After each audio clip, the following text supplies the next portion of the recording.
আসসালামু আলাইকুম সবাইকে। এখানে আজকে যে ভিডিওটি করেছি সেটা হলো আয়রনিং, গার্মেন্টস আয়রনিং।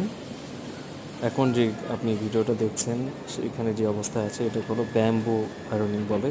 আমি যতদূর জানি সেটা হলো আপনার যে স্লিভ আছে, শোল্ডার আছে, সেই জায়গায় ঠিকঠাক মতো আয়রন করার জন্য এই মেশিনগুলো ইউজ করতে হয়।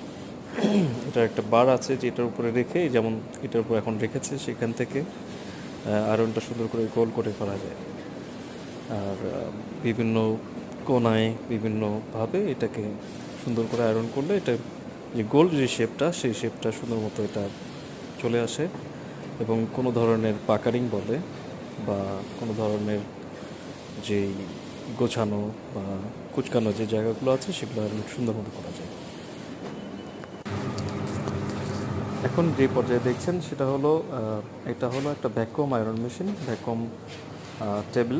এই টেবিলে যেটা কাজ সেটা হলো যারা করতেছে আয়রনটা, সেটা তাদের পায়ের কাছে একটা হ্যান্ডেল থাকে, একটা সুইচ থাকে। এখন যেখানে দেখছেন এটা হলো একটা ভ্যাকুয়াম মেশিন, যেটা বললাম ভ্যাকুয়াম আয়রন টেবিল।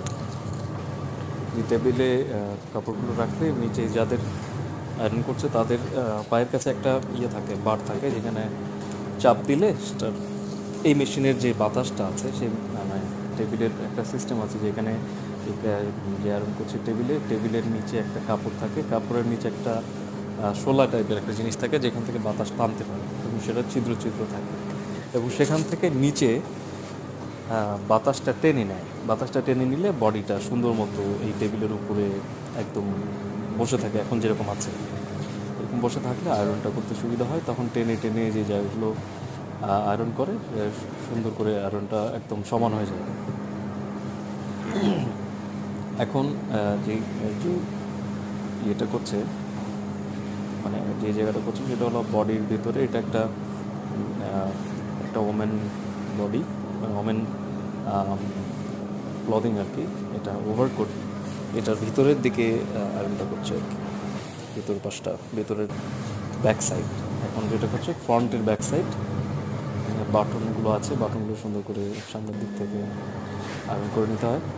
পিছনে সামনের যে পার্টটা সেটার ভেতরের দিকটা আয়রন করছে।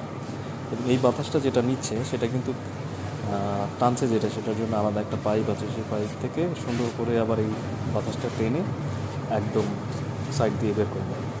তো এই হলো আয়রনের কাজ। এটা হলো গার্মেন্টস সেক্টরে আয়রনের কাজ।